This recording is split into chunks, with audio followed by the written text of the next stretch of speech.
There are dozens of viable weapon options this season, but which ones are the most popular? In this video, I'll go over the 10 most used weapons, why they are so popular, and how you can get them for yourself. I'm Marshix, and I make Destiny 2 guides for solo players. Be sure to like the video if you enjoy, and join my Discord to enter our community transmog contest. All of these percentages come from Destiny Tracker and continue to change over time, but for the most part, the top ones aren't going anywhere.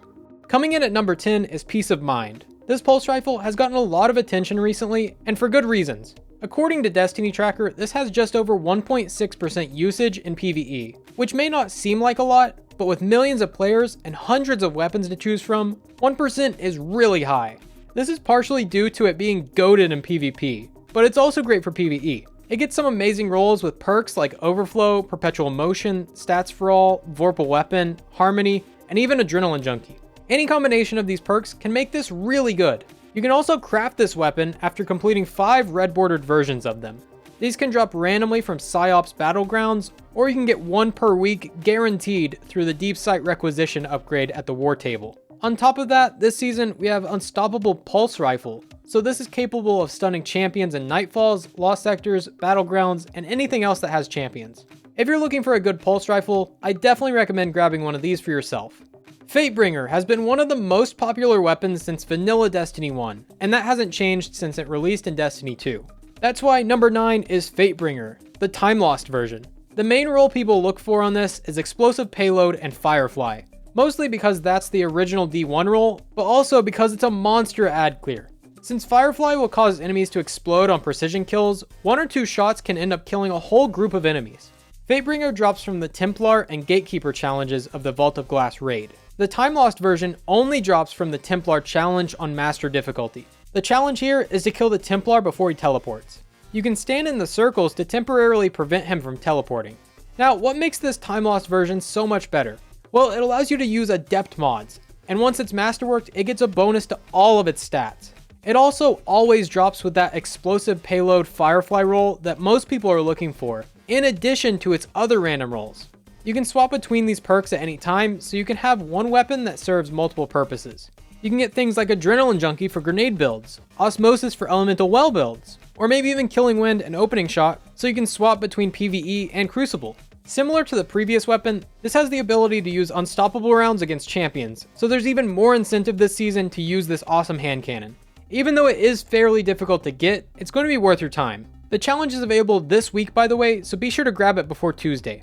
Osteo is not only one of the most fun weapons ever created, but also performs greatly in high-level activities and has some insane build potential. This exotic spreads poison, much like Thorn and Necrotic Grips. After each kill, enemies will explode and poison anything nearby. This is amazing at ad clear, but it gets even better. When pairing this with Necrotic Grips, Osteo will continue to chain to more enemies until everything is dead. This is one of the few craftable exotics that you can gain access to after completing the Witch Queen campaign. This means you can adjust a few perks to make it fit your playstyle. One other thing that brings this to the next level is its Catalyst. After reaching level 10 on the weapon, you can reshape it with the Catalyst for 3 Ascendant Alloys. It's a bit costly, but this gives it the ability to reload itself after getting kills with poison damage. Not only does it reload it, but it actually overfills the magazine up to 100 rounds at once. In other words, you never have to reload it. Ever. Next up is Crate. This is one of only 2 stasis auto rifles currently in the game. This is a 720, so while it is an auto rifle, it feels kind of similar to an SMG. And not only does it get some awesome perks like Overflow, Subsistence, One for All, and Vorpal, but since it is stasis, it can roll with Headstone. This will spawn stasis crystals on headshots, so you can use this in stasis builds to get some nice combos with your aspect and fragments. And my favorite part is that it gets the Stats for All and One for All combo. Just get a hit on 3 separate targets and you'll get increased handling, stability, reload, range, and damage. This is a random drop from legendary engrams.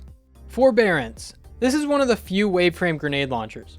These are typically used for ad clear, so the fact that this gets chain reaction is huge. Chain reaction creates explosions after kills. Firefly, but better. You can pair this with Surplus for faster reload, or Ambitious Assassin to give you 2 shots in the magazine at once. Both of these will allow for more explosions more often. This does drop with the All for One perk combo, which is awesome, but I'm not sure if you would really want that on a GL. Now, this is a raid weapon, specifically from the 2nd and 4th encounters of Val the Disciple, so farming for a good roll on this will be difficult for some people. If you are able to dedicate time to the raid though, you can eventually craft your own god roll after receiving 5 red bordered versions. If you don't feel like raiding, no worries. I actually prefer the explosive personality. This drops from battlegrounds and can also be crafted after completing deep sight variants. It doesn't roll with chain reaction unfortunately, but it does get decent damage perks in Frenzy, One for All, and Golden Tricorn. It also gets auto-loading holster in the first slot. Keep this in mind for the next weapon, which is Submission. Submission is a lightweight frame SMG in the kinetic slot. This is quite uncommon actually. Its only competition is escape velocity and multi-mock, and these both get pretty boring rolls for PvE. That's definitely not the case for Submission though. This thing gets so many good perk combinations. You can go for Overflow Frenzy, Subsistence Swashbuckler, and something very unique, Sleight of Hand and Harmony. These 2 perks both trigger off of getting kills with other weapons. Sleight of Hand gives increased handling, stability, and reload speed, while Harmony gives a 20% damage buff. Pair this with, I don't know, Explosive Personality with auto-loading, and you can swap back and forth to clear everything. Shoot your grenade launcher, get a kill, and buff your primary. Use your OP SMG until the grenade launcher reloads itself, and then repeat. This is another raid weapon from the first, second, and third encounters of Vow of the Disciple, and yes, it can be crafted. Wither Horde. If you've ever used this weapon, you know why it's number 4. This is the best weapon for blocking off spawn points and clearing hordes of adds. Just throw this down anywhere and it will spawn some taken goo that damages anything inside. If you hit a target directly, they will take damage over time.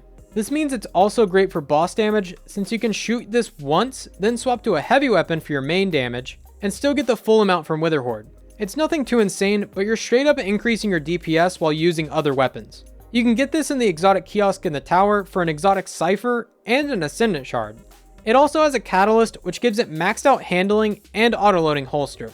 This just makes it that much better since you can fire, swap to your primary or heavy weapon for a few seconds, then shoot again without reloading. I highly recommend you pick this up as soon as possible because this thing's actually insane. It's good for Nightfalls, GMs, raids, Master Lost Sectors, the Legendary Campaign. In fact, I can't think of anywhere this isn't good. Palmyra is currently the most popular legendary rocket for 2 reasons.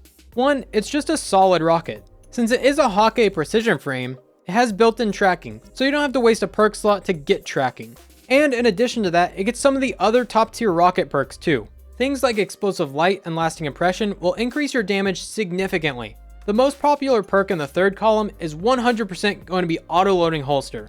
Then if you can craft one, you can get enhanced auto-loading. This makes it reload itself slightly faster, which allows for the perfectly timed combo with Izunagi's Burden. You can shoot your rocket, swap and shoot the 4-time shot, hard reload Izunagi's, then swap to your rocket again. Without the enhanced perk, you're going to be forced to wait an extra second before swapping, or else you may swap too soon and reset the auto-loading timer. With the enhanced perk, you don't have to worry about that at all. This is one of the highest DPS combos in the game, so it makes sense why this rocket has gotten so much attention this season. Palmyra drops from the world loot pool, so any legendary drop could contain this. Funnelweb. It's everywhere. Everyone's using it. But surprisingly, it's only the 2nd most popular weapon. This is the closest thing we have to Recluse, so of course, it's going to be popular. Since it is a viced weapon, it inherently has viced Stinger to reload itself from time to time, as well as its random rolls.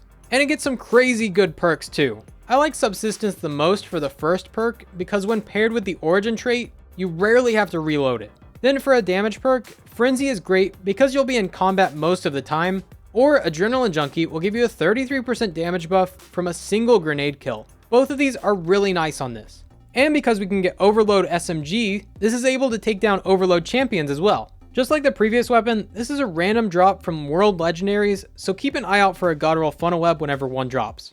This weapon is the most popular weapon in Witch Queen, even more than Funnelweb. But if you are enjoying this video, don't forget to leave a like down below. Gallowhorn has 7.5% usage in PvE, which is significantly higher than any other weapon. It's actually crazy how much this is used. It makes sense though.